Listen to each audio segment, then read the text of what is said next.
Today we have the absolute pleasure of visiting Mirazur on the French Riviera. Argentinian-born chef Mauro Colagreco opened Mirazur in 2006 and already in 2007 received their first Michelin star.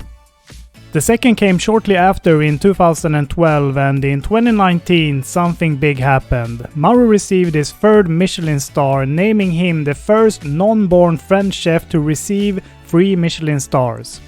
The same year, he also claimed the first spot on the 50 best restaurant list in the world. The view out from this restaurant is just spectacular, and the whole dining room setting is just screaming of high quality service and a really nice atmosphere to sit and enjoy a good lunch in. So please sit down, relax, make yourself comfortable, and let's review this restaurant together and see if they really are one of the best restaurants in the world. When it comes to the menu here, you have no choice but to choose a one-set menu priced at a whopping 450 euros. The menu varies between 4 different themes: roots, leaves, flowers and fruits. The theme of the day was around roots and consisted of 9 different courses. So, first of all, welcome here at the Mirazur table. I hope you are doing well today. Perfect. My name is Lucy and I am going to be your waitress for your experience around the roots. I can start now with some first bites with the radish, the onion, the purple potato, the red beetroot and the carrots from our garden. We serve them raw as a carpaccio on top of a tartelette filled with a carrot puree with cumino seed. You have the tacos of dry beetroots filled with a smoked mayonnaise and some black breadcrumbs. The sandwich of different texture of purple potato with a tuna mayonnaise and dry egg yolk. The cube of onion with a comté cheese mousse and some fried onion on top. And the radish filled with trout eggs and chives. For the degustation, you are free to follow your own envies. There is no order to follow, and you can grab everything directly with the tip of your fingers. It's always interesting when the first snacks arrives at the table, because that's really the first time for the chef to give some insight about his style of cooking. And as you can see here, you can see a great variety of different colors and different flavor profiles going on based on the root vegetables. Also look at all the details of these snacks. It's just so beautifully made, and you can see there's a real effort that has gone into each and every one of these small snacks. My favorites among these small bites was their purple potato sandwich there with some tuna mayo inside, and also that taco with beetroots. They really stood out in a very clean and defined way with really nice flavors to eat. Now with a sharing moment around this bread, and this is maybe the most important moment for Chef Mauro because it was the recipe from his Italian grandmother, Nonna Amalia, who were preparing this bread to reunite all the family around the table for the dinner. It's even more a brioche than a bread because there is butter in the recipe and we are cooking it in a wood oven downstairs into the garden. You can see it if you go at the window. So we serve the bread hot with an olive oil infused with ginger and lemon from Menton for the theme of the day. So you're invited to break the bread and to dip it directly into the olive oil Italian's way. The first time I was eating in Mirazur was back in 2018, just before they received their 3rd Michelin star, and what really reminds me of that visit was this bread serving. Just an absolutely gorgeous type of freshly baked bread, and that olive oil is really standing out in a really nice way, hinted with that ginger and lemon. For the first creation, I will need a little bit of your help. Could you please grab the lid of the kohlrabi and put it on the wood plate that I just gave you?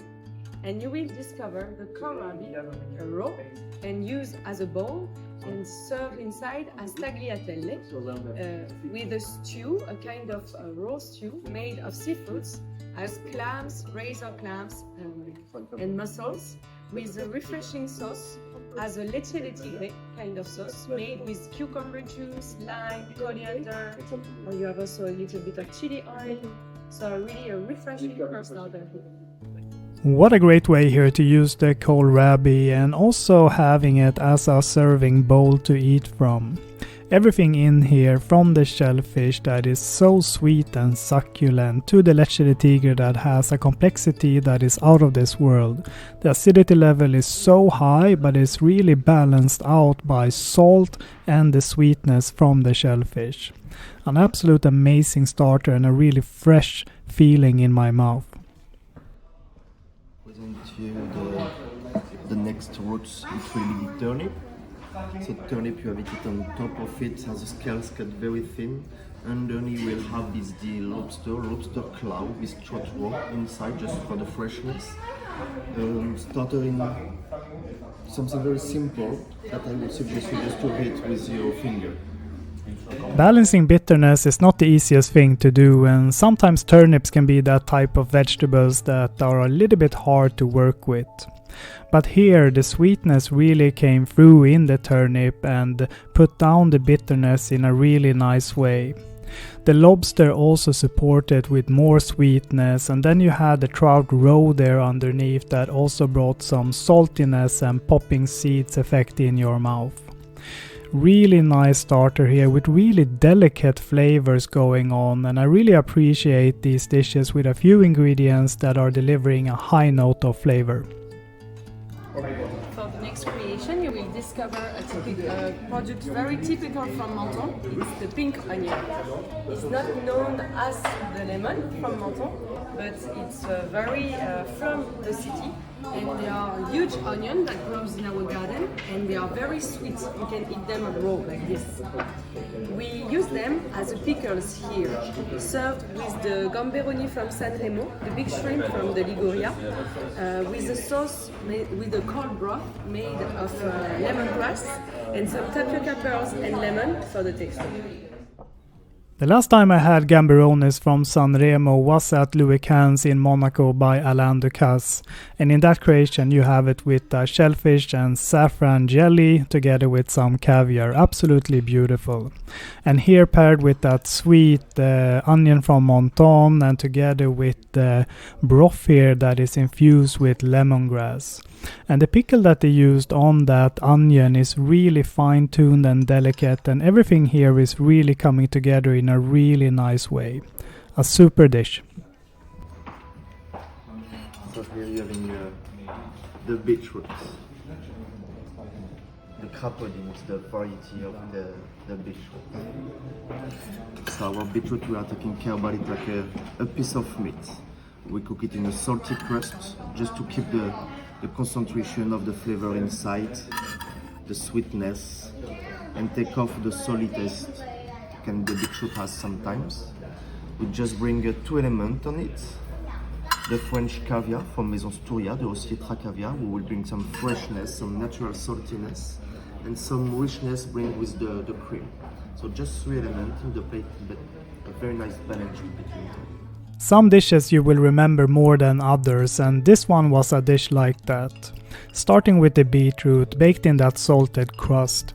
The flavor was so intense here, and the saltiness was spot on, and the earthiness that is natural in beetroots really came out in a nice way, but also some nice floral tones here that are really exciting.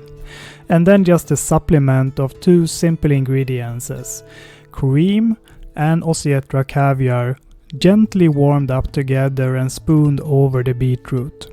What an amazing flavor this was, and one of my favorite dishes that I've had in a long time. Super enjoyable to eat and a real memory in my head to keep. This one is from our bakery. You have a bakery in Menton, in the old town of Menton, Mitron Bakery. I don't know if you hear about or if you've been already.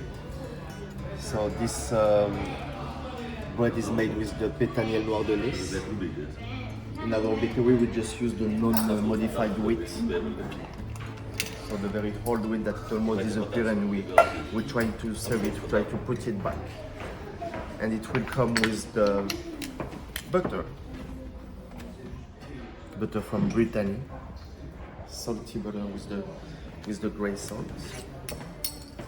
That we will make in a very old school way, the barat, we call that. So it's the way to make butter actually at the beginning.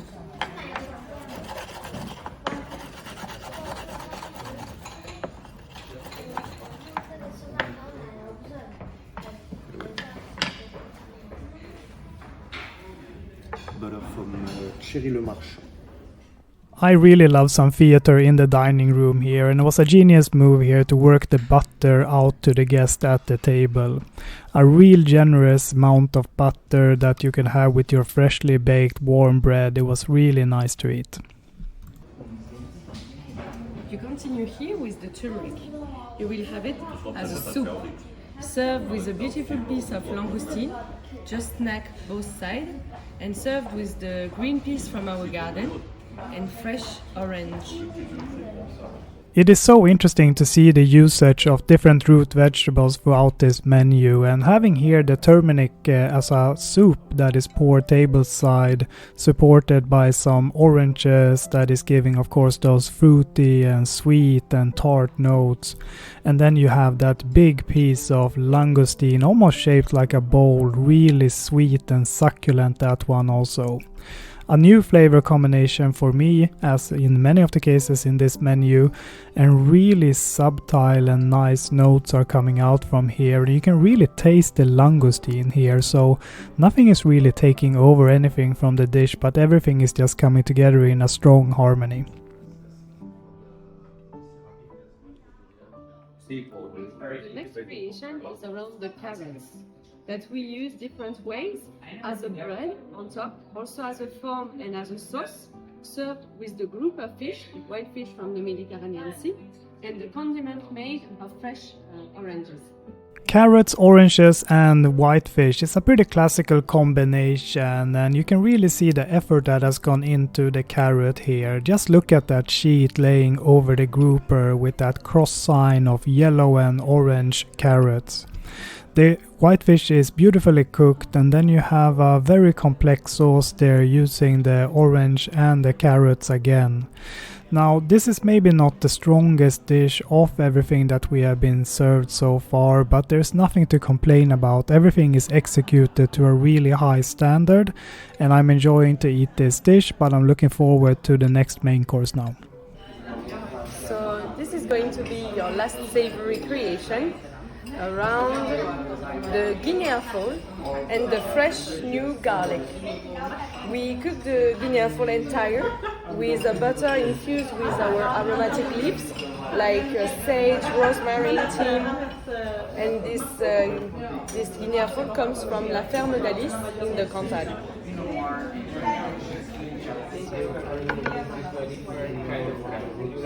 So you will discover the new garlic as a faux, as pickles, and also as a condiment made with the chanterelle mushrooms. We serve it with the fillet and the thigh of the Guinea fowl and a Guinea fowl juice.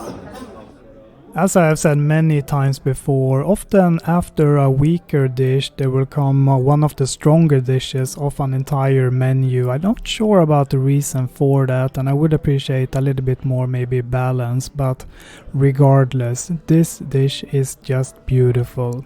Using the new garlic here that is much milder than the dried out version of garlic, and having that beautiful burl, the Guinea fowl, supported there by chanterelle mushrooms that are beautifully sauteed, and everything here is just coming together in a really nice harmony. And then you have that Guinea fowl jus that is just lifting the meaty experiences here, and the garlic is working as a smoothing out factor that is having that nice floral garlic note without it being too harsh. This is a really strong main course, and I'm gonna think about this one a long time after I finish it. So you are now starting the sweet part of your experience with a refreshing pre-dessert around the wasabi.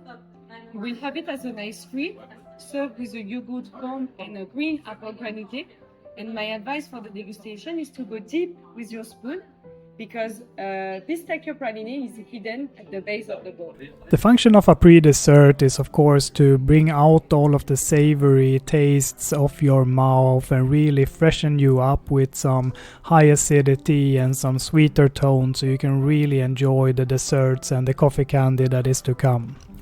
And here it was a beautiful harmony of using the root of wasabi in form of an ice cream, really smooth, and it had a punch to it. And then you had that cool fresh yogurt foam on top of that, and the last layer, the green apple granité that you can see on top here. And that hidden surprise she talked about was that hazelnut praline in the bottom, and that gave a little bit more complexity and function to the dish that I really enjoyed. This was a really strong pre-dessert, and now I cannot wait to see what the main dessert is. So here you will find the last root of your experience, and it's a very special one. Half a fruit, half a root. This is the peanuts. Did you know already that the peanuts were growing under the soil? Me neither. I discovered it with this new dessert. So you will have the raw peanuts as a form, refractory form, and the roasted one to bring more generosity, served with the freshness of the fennel. Raw and roasted peanuts here in the combination with fennel to bring out those anisey, licoricey flavors. And here you can see that the raw part of the peanuts was in form of that foam, and then you had the toasted peanuts that was around the plate, and then you had the raw fennel that was also in layers here. It was an interesting flavor combination to eat here, and I thought that maybe the sweetness level was a little bit low on this dessert, and I was missing maybe something additional to this dessert to really bring it up to the level of a main dessert in a free Michelin star restaurant. That said though, it was good and it was very interesting to eat, but I actually preferred the pre-dessert rather than the main dessert here.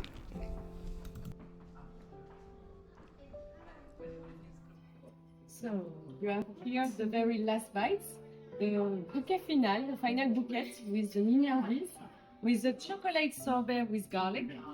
You have churros made of cassura, and you can dip churros directly into the dulce de leche sauce. You have a pâte de fruits of red onion from Menton and hibiscus, a tartelette of celeriac with goat cheese mousse, and a truffle of carrots and white chocolate. What a fantastic selection of petit fours to finish our lunch here at Mirazur. So, what did I think then about our meal here? Well, I think that Mauro Colagreco is really showcasing culinary arts in the highest level of cooking. Everything that has come out from this kitchen has been executed in a very high standard quality, and you can really see his personality being showcased in the different flavor combinations and the way that they are presented to the guests. I think it's been a really good meal here, and I will recommend each and every one of you, if you have your way past Menton in France, to visit this restaurant. I'm gonna put the food rating here at 97 points. For me, defining high quality service is really just about when you enter a restaurant until you're leaving, everything has just worked like a clock and you haven't really needed to think about anything. So everything from having your water filled up, or if there's something that you need to ask someone, or if there's any plate left on the table, everything has just worked in a nice flow and you haven't really thought about the service in any sense. Everything has just worked, and I think that Mirazur's service staff team has really delivered high on that point. In fact, it's probably one of the most professional service staff teams that I have ever seen in a restaurant today. So therefore, I'm gonna put the point here at 98. And last but not least, coming to the ambience here, and it's really hard to argue with the setting of this restaurant. I mean, the scenery is just amazing, looking out from those big panorama windows, overseeing Menton City and the French coastline is so beautiful. And that feeling really comes back into the dining room, where everything is pretty scaled down with the wooden tables and clean surfaces. You really feel like you're sitting outside and really getting that sensations of the blue ocean. So with that said, I'm gonna put the ambience scoring here at 98 points. And that brings end from this episode from Mirazur on the French Riviera. If you have enjoyed this episode, please hit like and subscribe, and I hope to see you in future episodes. Bye bye.